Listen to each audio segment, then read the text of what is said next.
Can you file a case for a contract that you never signed but was meant to benefit you? Hi, I'm Ashika Anchandani and this is Logical Lens, and here we connect law to people one basic at a time. And today we are covering the doctrine of privity, what it means, how it works, and the exceptions that bend the rule. So let's get into it. Doctrine of privity means that only parties to a contract have rights and obligations under it, and a third party can neither sue or be sued. For example, A contracts with B to pay rupees 10,000 to C. C may benefit, but legally C has no standard to enforce that contract because C is not a party.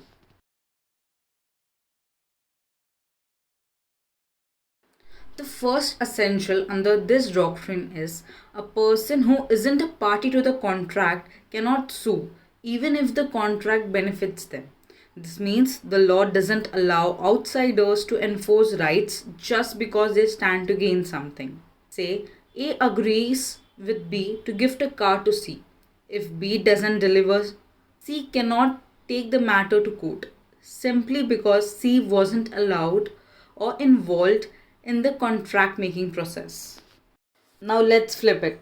Can a third party be forced to perform something under a contract they never signed? The answer is no. A third party also can't be held liable under a contract that they didn't agree to. Imagine A and B agree that C will repair B's house, but C was never involved. Legally, C cannot be enforced to do anything. This brings us to the third point.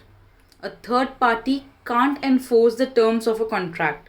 So even the contract mentions them or they benefit from it, unless they are legally a party, they can't say I have a right here. It's two-way street. No rights, no obligations unless you're officially part of the deal. One of the strongest cases reinforcing this doctrine is Tweddle versus Atkinson. Here's what happened. Two fathers agreed in writing to pay a sum of money to the groom, the son of one of them. But the son wasn't a party to the contract. When the money wasn't paid, he tried to sue. Held, since he wasn't a party and gave no consideration, he had no right to enforce the contract. But of course, there are exceptions. While the doctrine of privity seems rigid, there are exceptions. Situations where a third party can sue or be held. Let's explore them. In a trust, even though the beneficiary isn't a party to the original contract, they can enforce their rights. For example, if A gives money to B in trust for C's education, C, as a beneficiary, can sue if B misuses the funds. A second exception talks about when agents act on behalf of someone else, the principal. The law treats it as if the principal made the contract. So even though the principal didn't personally sign it, they can still sue it or be sued. For example, an agent books goods in the principal's name. The principal has a full legal standing. Courts often relax strict rules in the case of family arrangements, especially where fairness is involved. For instance, if property settlement promises a daughter some share, even if she wasn't part of the deal, she can still claim it. Fourth exception, where a contract creates a charge or legal obligation on property in favor of a third party, that third party can enforce it. Imagine A sells land to B with a condition to pay rupees 1 lakh to C. That charge allows C to sue for non-payment.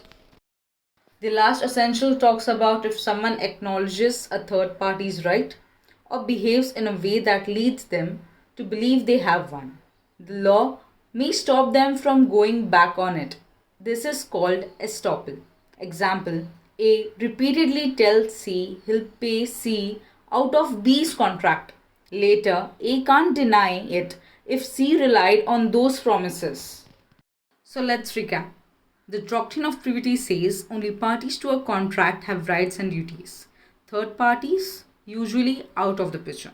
But if there's a trust, agency, family arrangement, charge, or estoppel, the law may let them in. And let's not forget, Tweddle versus Atkinson is the landmark case that nailed this rule into contract law forever. And that's the doctrine of privity, simple yet so powerful. If you have liked this breakdown, please like, share, and subscribe to Logical Lens. Until then, keep learning, keep growing, and keep it logical.